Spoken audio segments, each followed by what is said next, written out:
Hello, everyone. Welcome back to another episode of the Wake Forest Summer Immersion Program's Fireside Chat Series. I am excited today to be with the academic leader for our Writing for Life Institute, Dr. Erin Branch. Hi, Erin. Welcome. And why don't you kick things off by kind of telling us a little bit about yourself, your background, what you teach and do at Wake Forest, and what inspired you to lead the Writing for Life Institute? Sure. Like Betsy said, my name is Erin. I've been teaching at Wake for about 14 years. I teach primarily in the writing program, a lot of first-year writing and some upper-level courses as well.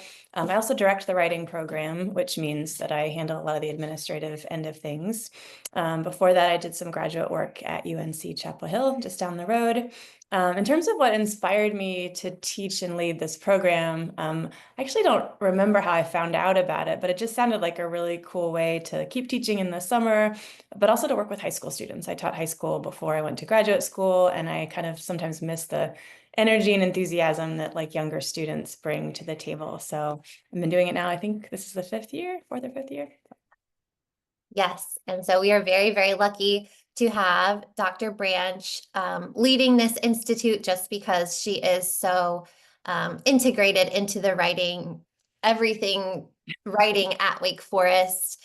Um, in addition, this is a really unique institute. It's a little bit unlike any of our other institutes because it's not necessarily career focused, it's not necessarily major focused. It's just a really kind of comprehensive and cool way for students to kind of improve their writing or think about their writing in different ways. So we'll dive into that more.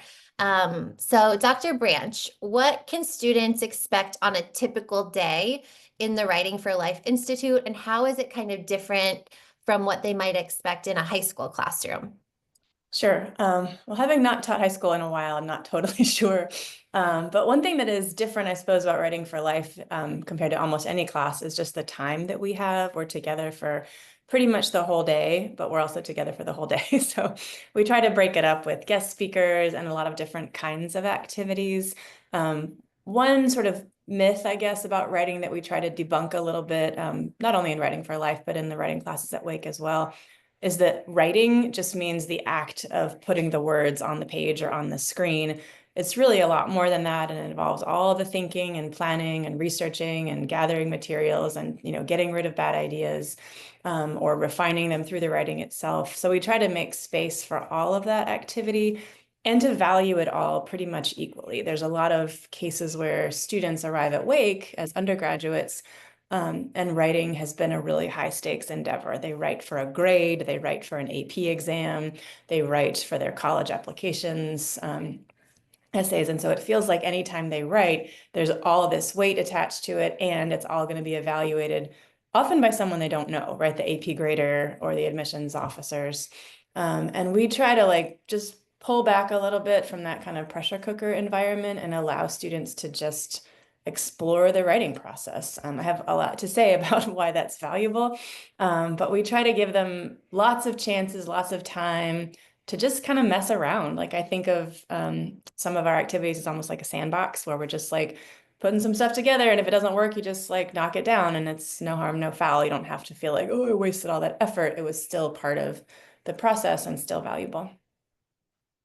Yeah, I think that's such a, I love how you said, high school and writing in general oftentimes has so much pressure attached to it. And so I love that students can come to the summer immersion program and just kind of take a sigh of relief to say like, oh, I can just be on this college campus, enjoy my time, and just kind of understand who I am as a writer and how I want to express myself without all of the burdens of grades and evaluation. Exactly. Yeah.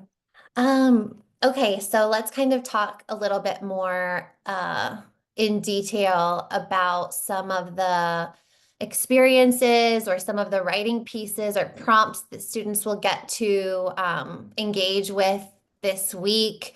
Kind of talk us through, what that might look like, because I think Sure. oftentimes um, there's this kind of idea that this institute is going to be an institute for preparing to write college essays, and we want to debunk any of those myths right now. So kind of talk us through what the writing exercises will be in this week. Yeah, I would say this is not a goal-driven institute. The idea is not to come out with a polished piece of writing.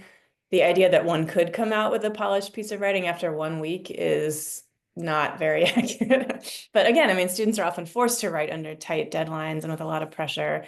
But in reality, writers, with the exception of like, journalists who have to publish every couple of days, writers take a long time. I mean, the average academic piece can take months, right, from article inception until it's actually published, if not longer. Thing of like books. And I think we, especially in our like digital moment, we have this expectation that we're going to produce something and it's immediately going to be ready for the public and we'll just throw it online and then it's out there. But one thing that, again, going back to this idea of sort of slowing down and just like sitting with the process, we try in Writing for Life to like just push back a little bit against that culture of like immediacy and say, I'm not really ready to share this yet, or I'm only ready to share it with this person or people sitting near me to get some like friendly feedback, and then I'm going to go back and think about it some more. So we try to build in a lot of what I call low stakes writing in my classes at Wake and also in this institute, where students will have a notebook where I'll give them just a prompt, and it might be something silly like write about your favorite movie or something, just to kind of get the creative juices going, and we'll just do that as kind of a warm up. But then later it might be like, here's a question that's going to underpin a larger project. Just start brainstorming. Or it might be, I just worked on this essay for an hour and I got some feedback. What am I going to do next? And I'm going to write a revision plan. So we do a lot of that kind of low stakes stuff. But the other things that we'll be working on this week include thinking a lot about why we write at all. And I've often incorporated that question into Writing for Life. And sometimes students' answers are pragmatic, right? I write for a grade, I write to get into school, I write to apply for a job. Some students will say, I write to release emotion, I keep a journal, or I write because I write songs or I write poems just as a creative outlet. But one sort of elephant in the room that we all have to deal with now is generative AI, right? Tools like ChatGPT, Gemini, et cetera. And since those tools can at least write passable prose, it's easy to say, well, why bother learning to write a summary or a school essay if I can do this myself with, or if I can do this with the aid of a generative AI tool? And that's a question that we really have to dig into. So what is the value of sitting with your own thoughts and working through that messiness of getting it from a thought to a printed document or are ready for a public document of some kind. There's a writer I really like named Anne Carson who says, and she wrote this before ChatGPT, but she said, writing is about dragging a thought over from the mush of the unconscious and finding a way to put it in language that's like literally legible to other people. So we are going to think about that question quite a bit, not just as like, I'm going to have an answer for it, but also like, what are the benefits to me from writing? Is it about creativity? Is it about emotional release? Is it about just exploring my own mind and seeing what I think, without the aid of, what's on the internet, et cetera? So that's probably going to be the biggest question that we tackle this summer. We obviously will not answer it completely or definitively, but we're going to try. But we're going to do some other creative projects as well. And we're going to talk with a lot of practicing writers in the community and also at Wake Forest. Great. Yeah, I know this is it's going to be an exciting summer for the Writing for Life Institute, just because there might, it will be kind of like a debate on the whole use of generative AI and how to use it and when to use it and why to use it. Yeah. Well, great. In terms of like logistically, talk us through where the Writing for Life Institute takes place. So Writing for Life just takes place in a classroom, and because the Institute has grown, and also because the library where we often meet is under construction, we'll be in a different building. I actually don't know the classroom very well, but most of the classrooms at Wake are pretty nice and pretty well equipped for screens and digital stuff and whatever. So we'll be in there a fair amount, but I try to let students, when appropriate, go out into other sort of common spaces on campus or even outside if it's not too hot. Because sometimes, just the feeling of a classroom can feel a little bit stifling, and it's hard to concentrate when you've just made all these great friends and they're at the table with you. So we'll move around a little bit, and we'll try to explore some other places on campus too. Yeah, awesome. And then what should students bring? Is there anything specific Yeah. that students should bring with them to campus for this institute?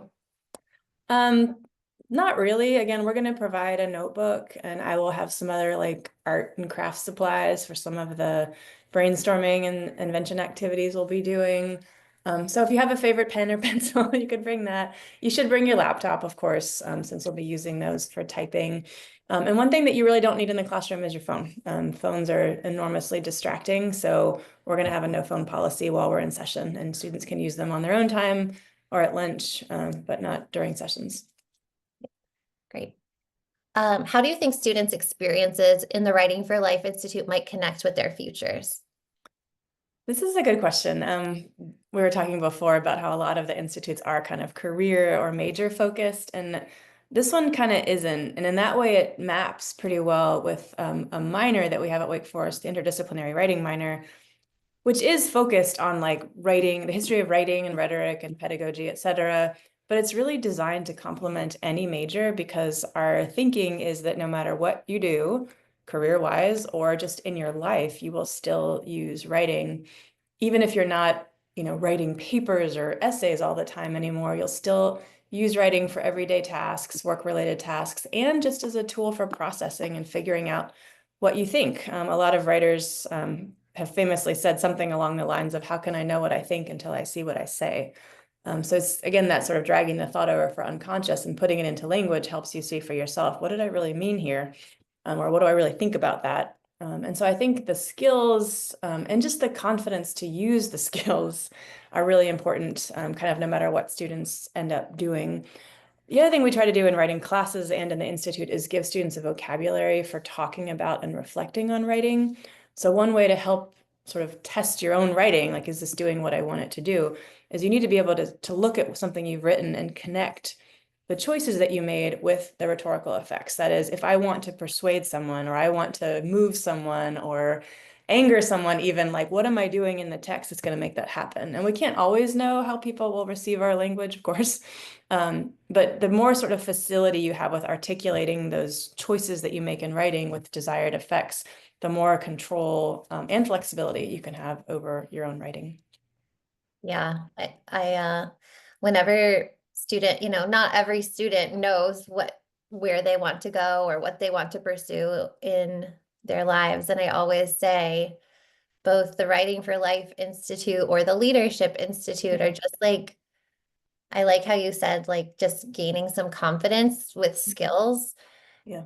no matter what field or industry or major you pursue in college or where you end up going to college, it's helpful to walk into that next chapter of life with the confidence and with kind of the ability to practice using new tools and skills and then being able to, like, reflection is just such a powerful thing, whether it's about language that you use or just kind of grappling with your unconscious to be able to communicate your ideas verbally as well. So I just think it's a great, the Writing for Life Institute is just a great institute for students who may not know exactly what it is they want to do or where it is they want to go, but just kind of to be able to explore, like, what is it that I want to tell the world, I guess. Yeah.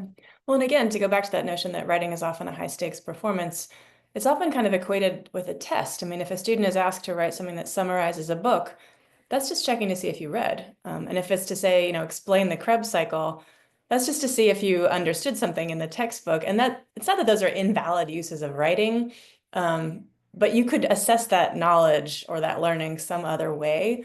But if you just want to like explore an idea, there's really still no better way than just working through it in language.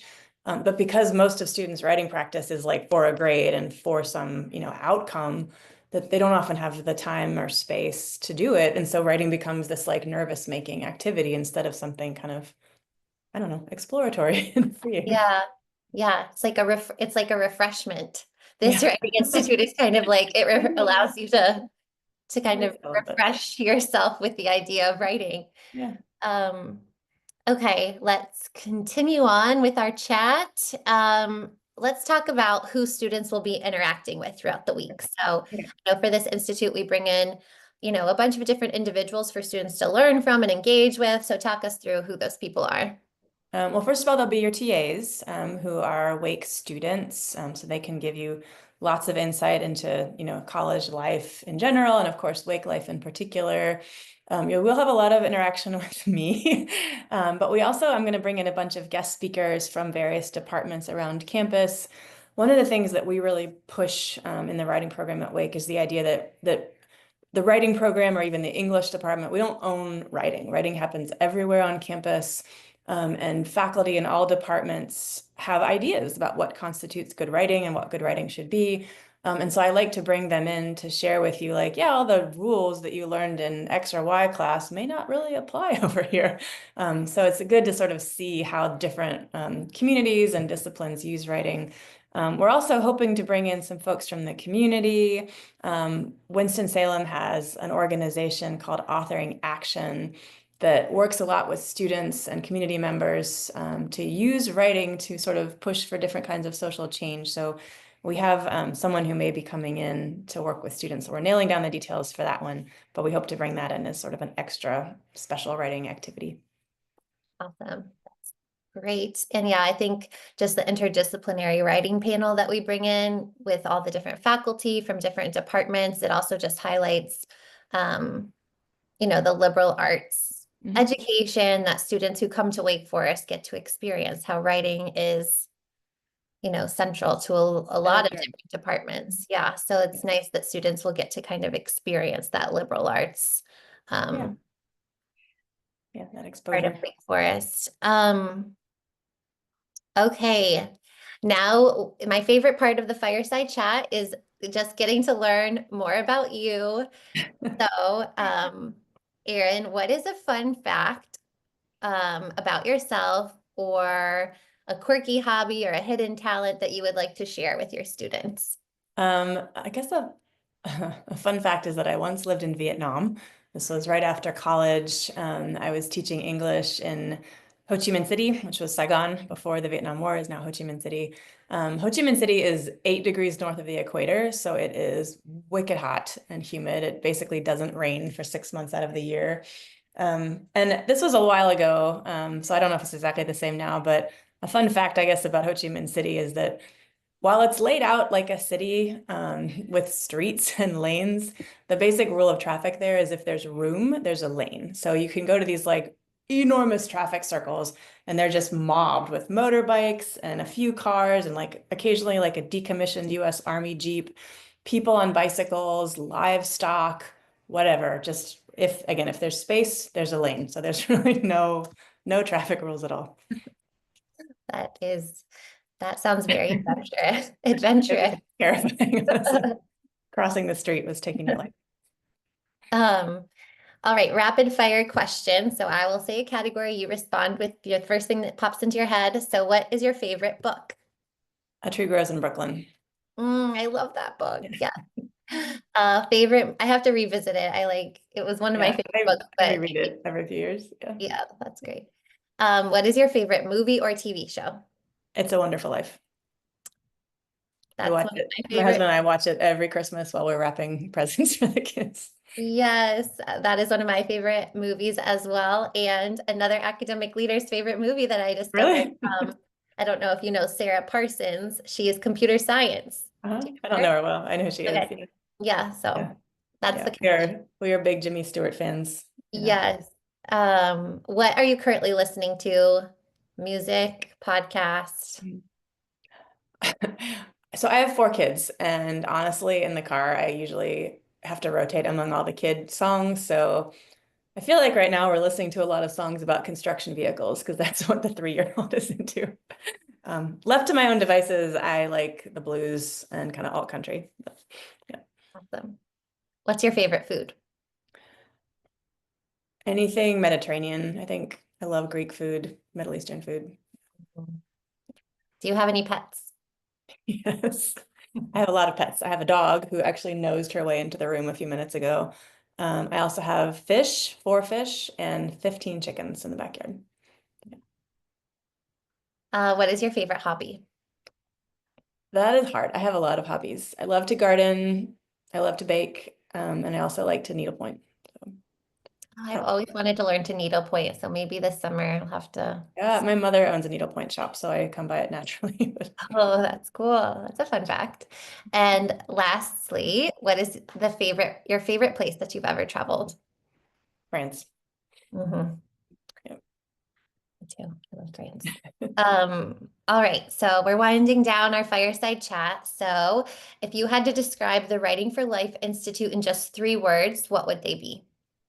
It's kind of intense. It's while we try to break up the activities so you're not just like staring at a Word document all day, it is still intense to be writing like that for days. I know that's like a lot of words, but that's the first word is intense. The second is self-directed. No matter what I say or how many activities I give or the prompt, the writing has to come from you. So it is self-directed. But I also think it is kind of freeing because there are no grades. There's no like particular outcome, like acceptance or non-acceptance. It's just meant to be an exploratory week. So it's freeing.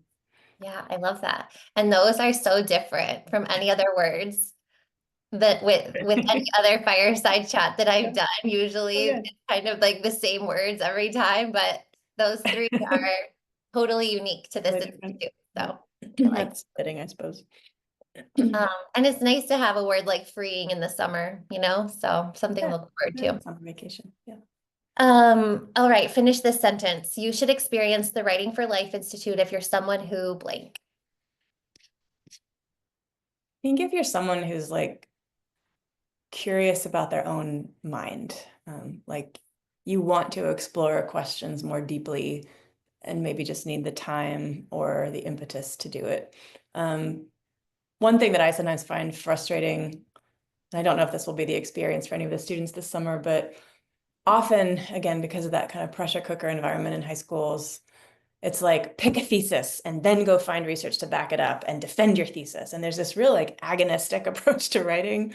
And students have to make up their mind and come up with an argument before they've had a chance to like learn about it or think about it or maybe change their mind. And I like to think that in my classes and also in this institute, you just have time to say, I wonder what I think about that. I'm going to go see by like doodling and drawing and writing. And I maybe won't even figure it out. But if you're interested in that kind of like just, again, intense, but hopefully freeing thinking experience, I think this is for you.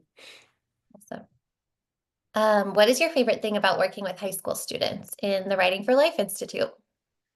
I think that they're still open in ways that even college first year students sometimes aren't. Usually by the time students get to college, they're like, okay, this really counts. I've got to do everything right. So I get into the major I want and graduate on time and then get the job I want. And I think when you're a little bit younger, it's not that you don't have goals or things that you want to work toward, but you're still thinking, I might be a doctor, I might, be a baker, I might do something entirely different. And I like that, like just openness and curiosity about what the world has to offer. So, Yeah. And the last question, why wake? why wake for me or why wake for students? Both. Okay. Well, I chose Wake kind of by accident. I was about to finish graduate school and also about to get married. And at the time, my husband to be couldn't move from the area. And I was like, well, there's a job at Wake. I'll apply and see what happens. So I applied, took the job, and didn't expect to stay. And here I am 14 years later because it's just a great place to work. It's got a lot of, this is true for students as well. It's got a ton of the resources that a university has, including like great facilities, top flight athletics, if that's interesting to you. You've got faculty who are doing really interesting research, and you've got a big alumni network. And those things are all great for faculty as well. Um, in terms for students, I think what's great about it, and I'm especially aware of this because one of my nieces is heading off to college next year. Wake calls itself a collegiate university, which sounds like a tagline or something, but it's actually really true because again, you've got all the benefits of a larger university, but all the feel of a small liberal arts college. Nobody gets lost at Wake. You've got people checking on you and making sure you're okay and doing well and who learn about you and your interests and where you're from. And I went to a small college, so I appreciate that as a student, I think I would appreciate it as a parent when my kids are older.